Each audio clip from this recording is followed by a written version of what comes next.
नमस्कार, मैं हूं विद्यासागर। स्वागत है आप सभी का। आज महाराष्ट्र में महाराष्ट्र कैबिनेट की अहम बैठक में आपदा से प्रभावित किसानों की मदद के लिए 10,000 करोड़ रुपए की आर्थिक सहायता देने का फैसला लिया गया है। कैबिनेट बैठक में मुख्यमंत्री उद्धव ठाकरे और उप मुख्यमंत्री अजीत पवार, लोक निर्माण मंत्री अशोक चौहान ने इस संबंध में चर्चा करने के बाद ऐलान किया। बता दें कि जून से अक्टूबर 2021 तक राज्य में भारी बारिश और बाढ़ ने 1 लाख हेक्टेयर से अधिक फसलों को नुकसान पहुंचाया। प्राकृतिक आपदा से प्रभावित किसानों को एनडीआरएफ के नियमों की प्रतीक्षा किए बिना 10,000 करोड़ के पैकेज की घोषणा करने का निर्णय लिया गया।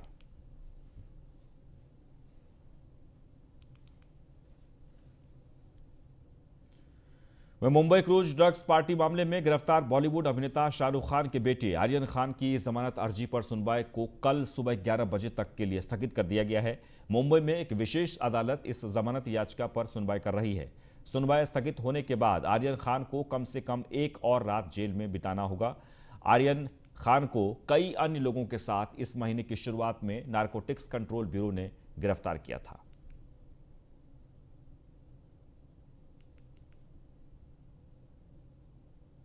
वह राष्ट्रवादी कांग्रेस के अध्यक्ष शरद पवार ने कहा कि केंद्र सरकार की ओर से कुछ संस्थाओं का गैर इस्तेमाल किया जा रहा है, जिसमें सीबीआई, आयकर विभाग, ईडी और एनसीबी जैसी संस्थाएं हैं।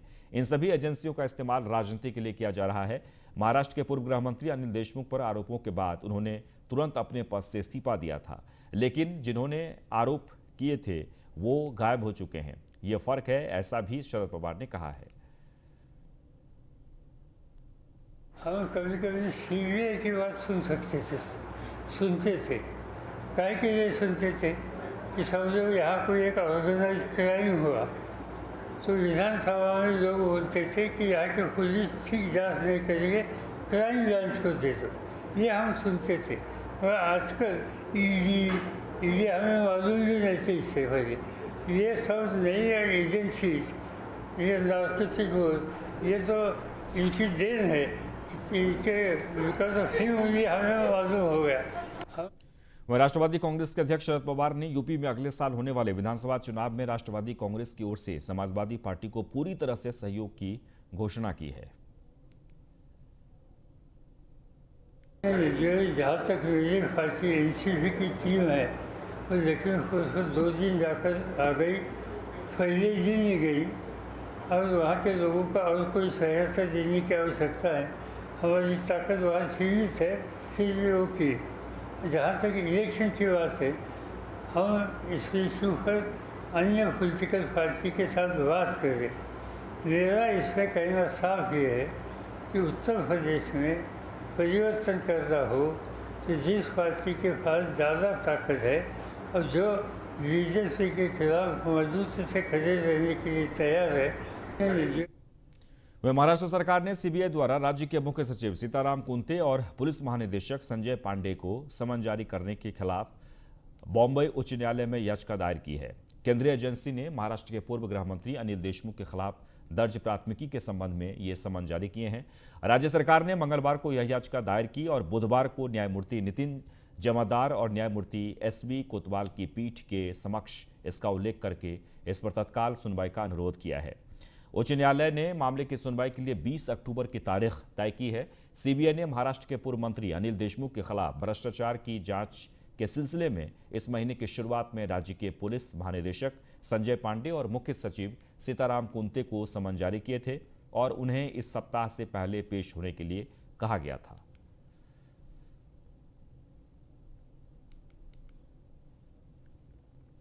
वह महाराष्ट्र सरकार के कई मंत्री और नेताओं की केंद्रीय एजेंसियां जांच में जुटी हुई है। महाराष्ट्र सरकार की ओर से इन एजेंसियों को गलत तरीके से इस्तेमाल किए जाने का भी आरोप लगाए हैं।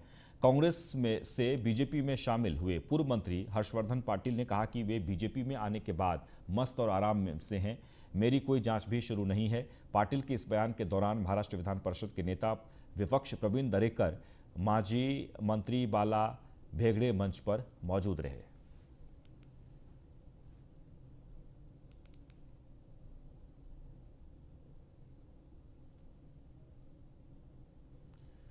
वह महाराष्ट्र के पुणे शहर में रोंगटे खड़े कर देने वाला मामला सामने आया है, जहां एक 8वीं कक्षा में पढ़ने वाली लड़की को बड़ी ही बेरहमी से मौत के घाट उतार दिया गया।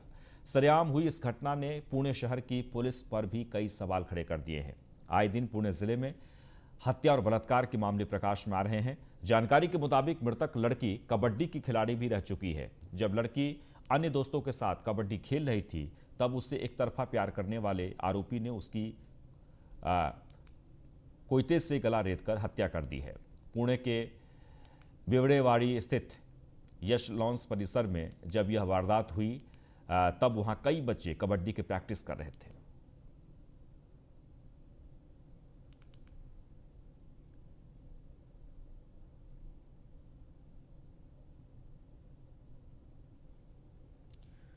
महाराष्ट्र के कांग्रेस प्रदेश अध्यक्ष नाना पटोले ने कहा कि कांग्रेस पार्टी पुणे में एक लड़की की हत्या की वारदात का विरोध कर रही है।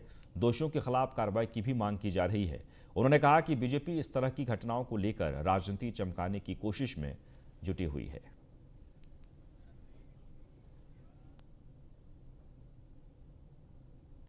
नहीं, सरकार तो इनको संभालते नहीं आती। बीजेपी को ये तो अब सर्वश्रुत हो गया है कि देश बेचकर देश चलाने का काम जो भाजपा की केंद्र की सरकार कर रही है।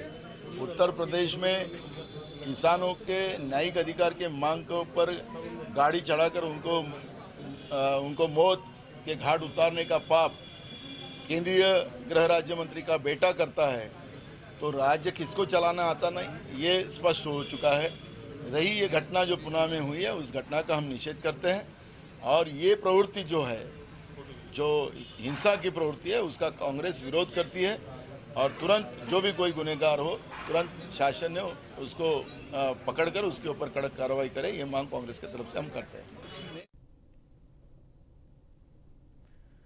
कोरोना संकट के कारण पिछले कुछ दिनों से बंद पड़े कॉलेज फिर से खुलने वाले हैं। मुख्यमंत्री उद्धव ठाकरे की अध्यक्षता में मंत्रिमंडल बैठक में कॉलेज शुरू करने को लेकर अहम फैसला लिया गया है।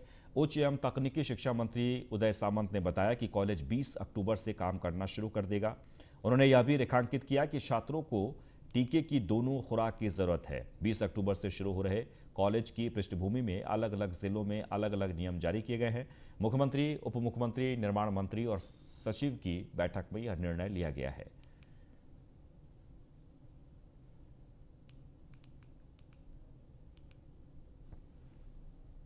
तो महाराष्ट्र साइबर सेल ने एडवाइजरी जारी करते हुए कहा है कि साइबर सेल के नाम से एक फर्जी ईमेल आईडी तैयार की गई है। मुंबई साइबर सेल के ईस्ट रीजन साइबर सेल के ईमेल आईडी को पाकिस्तान से किसी शख्स ने हैक कर एक मेल भेजा है, जिसमें टेररिस्ट बिहाइंड जेके गनेट डॉन इन मुंबई नाम का एक ईमेल भेजा गया है।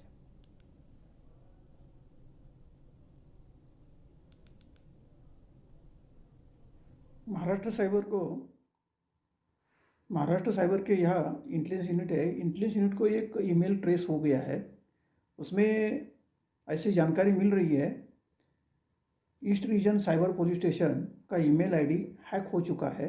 कोई पाकिस्तान स्थित बंदा है, उसने ईमेल आईडी हैक किया है। वहाँ से एक ईमेल सब पुलिस स्टेशंस और सब पुलिस जो ईमेल एड्रेसेस है, इसके ऊपर वो ईमेल भेज रहा है। उसमें उसने ये लिखा है कि terrorist behind JNK attack gun down in Mumbai. ये ईमेल जो है फिशिंग ईमेल है। इसमें कोई जुनैन ईमेल नहीं है। पुलिस टीम, महाराष्ट्र साइबर की पुलिस टीम इसकी तहकीकात कर रही है। वाशिम जिले में आयकर विभाग ने सईद खान के कंस्ट्रक्शन पर छापेमारी की है। इस आयकर की टीम ने वाशिम के लोक निर्माण विभाग के साथ साथ देगांव संस्थान में चल रहे सड़क कार्यों की जांच की है। जांच में दोनों जगहों के 7 से 8 अधिकारी शामिल थे। दस्तावेजों की जांच देगांव स्थित संस्थान में 3 घंटे और लोक निर्माण विभाग में दोपहर 1 बजे से रात 9 बजे तक लगातार 8 घंटे तक की गई है।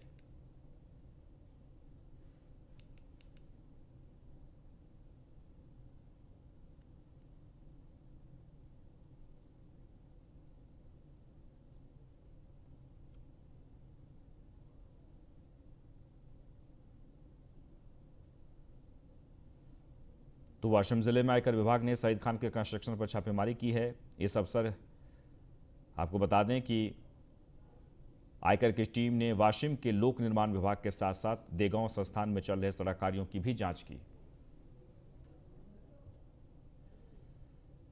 वहीं रायगढ़ जिले के अलीबाग रोहा सड़क के सुधार के लिए शेतकरी कामगार पार्टी की ओर से रास्ता रोको आंदोलन किया गया। इस दौरान सड़कों की तत्काल मरम्मत की मांग को लेकर विधायक जयंत पाटिल और महिला अघाड़ी प्रमुख चित्रलेखा पाटिल के नेतृत्व में पार्टी के कार्यकर्ताओं ने सड़कों पर उतरकर जमकर प्रदर्शन किया।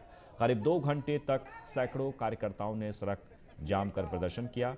बता दें कि अलीबाग रोहा रोड की हालत खस्ता है। पिछले 5 साल से सरकार और स्थानीय जनप्रतिनिधि इस सड़क की मरम्मत में लापरवाही बरत रहे हैं।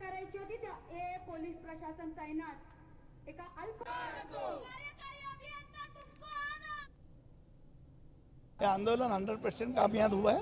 आज सब अधिकारी, सब मंत्रालय के अधिकारी, सुबह उसने मेरे साथ बात की है, चर्चा की और उसने आश्वासित किया है कि इस 8 महीने में ये रास्ता 50% पूरा हो जाएगा।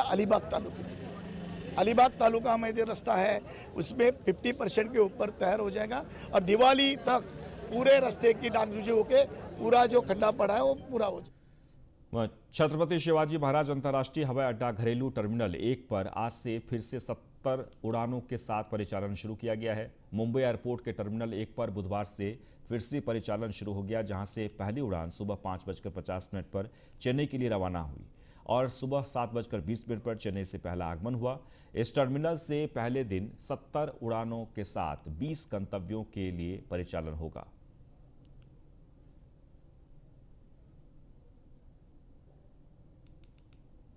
मुंबई के कुर्ला स्थित नेहरू नगर में बुधवार तड़के भीषण आग लग गई। यहां पार्किंग में खड़ी तकरीबन 20 मोटरसाइकिल एक साथ जलकर खाक हो गई। एक साथ इतनी बाइक्स के जलने के बाद पुलिस ने आसपास लगे सीसीटीवी फुटेज के सहारे मामले में जांच शुरू कर दी है। आग की भयावहता का अंदाजा इसी बात से लगाया जा सकता है कि इसे बुझाने के लिए दमकल की 16 गाड़ियों को काम पर लगाया गया। ये गाड़ियां नेहरू नगर रिहायशी धाम सोसाइटी की पार्किंग में खड़ी थी। घटना की जानकारी मिलने के बाद फायर ब्रिगेड की टीम मौके पर पहुंची और आग पर नियंत्रण पाने की कोशिश की।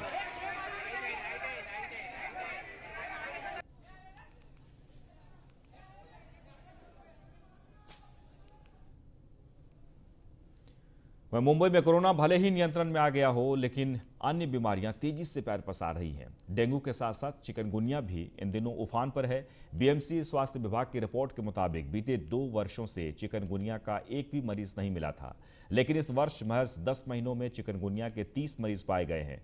बता दें कि डेंगू और चिकनगुनिया बीएमसी स्वास्थ्य विभाग के लिए चिंता का विषय बने हुए हैं। पिछले साल से कोरोना की रोकथाम में बीएमसी जुटी हुई है। बीएमसी के कड़े उपाय योजना के चलते बीते वर्ष डेंगू के मरीज नहीं बढ़ पाए थे।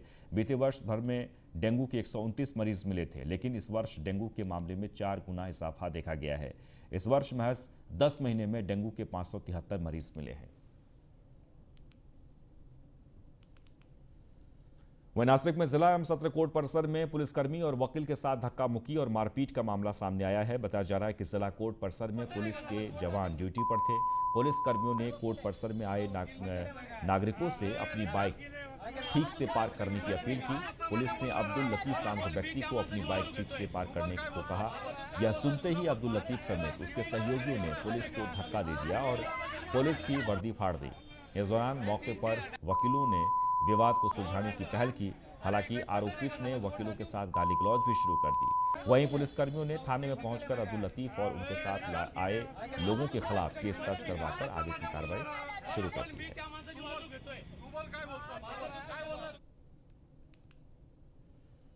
वह कठोर नियम शर्तों के साथ ठाकरे सरकार ने 22 अक्टूबर से सिनेमाघर और नाट्यगृह खोलने की अनुमति दी है। दर्शकों के लिए मास्क, टीके की दोनों खुराकें और आरोग्य सेतु ऐप पर ग्रीन टिक यानी सेफ जोन दिखाना अनिवार्य है। हालांकि सभी प्रतिबंधित क्षेत्रों में सिनेमाघर बंद रहेंगे। राज्य के सांस्कृतिक कार्य मंत्री अमित देशमुख ने यह जानकारी दी है। सिनेमाघर और नाट्यगृह 50% की क्षमता से ही खुलेंगे। इतना ही नहीं, 2 दर्शकों के बीच में एक सीट खाली रखनी होगी। जिन सीटों पर दर्शक नहीं बैठेंगे उस पर क्रॉस की मार्किंग होगी। टिकट खिड़की से भीड़ कम करने के लिए ऑनलाइन टिकट बुकिंग पर जोर दिया जाएगा।